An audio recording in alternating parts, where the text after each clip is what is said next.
उपचुनाव में सपा की ओर से 10 विधानसभा सीटों पर कौन होंगे उम्मीदवार। उम्मीदवारों का पूरा नाम आपको यहां मिलेगा। अखिलेश ने तय कर लिया 10 विधानसभा सीटों पर किसे उम्मीदवार बनाकर सीएम योगी की राजनीति को देंगे पटखनी। अखिलेश ने बिछाई उपचुनाव की बिसात। अखिलेश की चक्रव्यूह में योगी फंसेंगे या फिर बाहर निकल पाएंगे, इस रिपोर्ट के जरिए चलिए समझने का करते हैं प्रयास।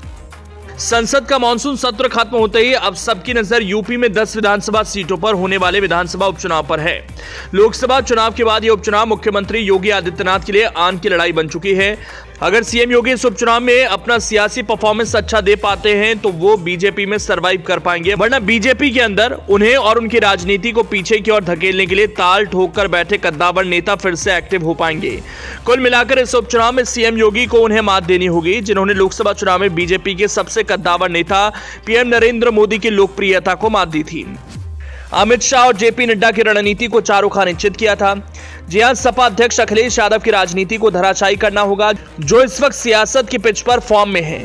धुआंधार अपनी रणनीतियों से बैटिंग कर रहे हैं। बीजेपी इस वक्त उम्मीदवारों के चयन को लेकर ऊहापोह में है, वहीं सपा ने एक तरह से अपने उम्मीदवारों को तय कर लिया है। संसद का मानसून सत्र समाप्त होते ही समाजवादी पार्टी मुख्यालय पर चुनावी हलचल तेज हो गई।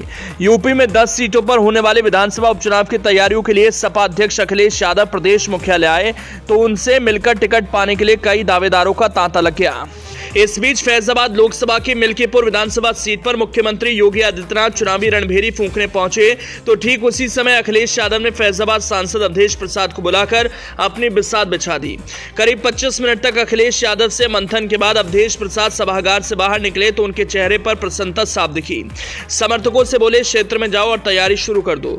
माना जा रहा है कि उनके बेटे को उपचुनाव लड़ने का ग्रीन सिग्नल मिल गया है।